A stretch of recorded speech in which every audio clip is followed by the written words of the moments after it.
Hello, today I'll be talking about obesity and how it affects children across America.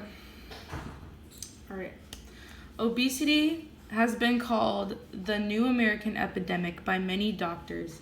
It is estimated that 58 million Americans living in the United States are obese, and that 8 out of 10 people who are over 25 are overweight. Obesity is easily America's fastest growing health concern. Easily. This condition, though, is not limited to American adults. Doctors have recently found that nearly 13% of all American children suffer from this problem, and that statistic seems to rise each and every year. Understanding the jump in childhood obesity rates is directly linked to understanding obesity itself.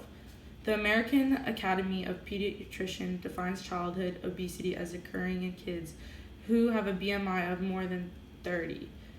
Other institutions, though, suggest that a child whose body weight is at least 20% higher than a child's of a similar height is obese. No matter what the exact definition, obesity is simply excess body fat. Why, though, is obesity such a concern? I mean, hey, an extra Twinkie or two can't really harm a kid, can it? Actually, yes, it can. Obesity can not only increase the risk of psychological problems in kids, such as eating disorders, depression, and anxiety problems. It can also put them at risk for all sorts of psychological problems, such as heart disease, high blood pressure, and diabetes.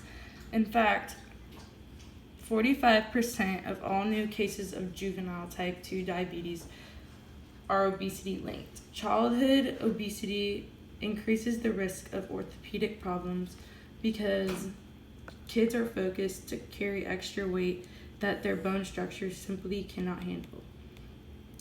Bowed legs and arthritis are increasingly present. Obese kids also have more skin disorders than children of healthy weight. Obesity increases the skin area subject to fold, which in turn increases problems like heart rash, dermatitis. All of this can create serious problems for the child and for our healthcare system. In 1979, hospital deaths associated with childhood obesity were 35 million.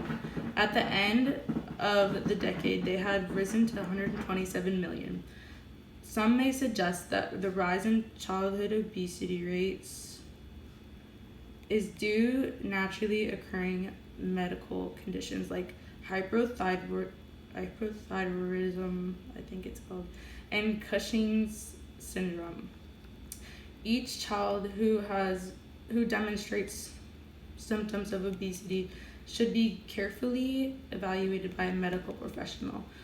For these conditions, although most doctors suggest that the occurrence of these problems in children are quite low, and the obesity epidemic is linked to more serious societal problems like low physical activity levels and poor eating habits.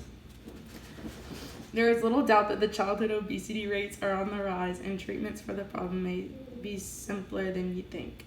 The problem may be simpler than you think.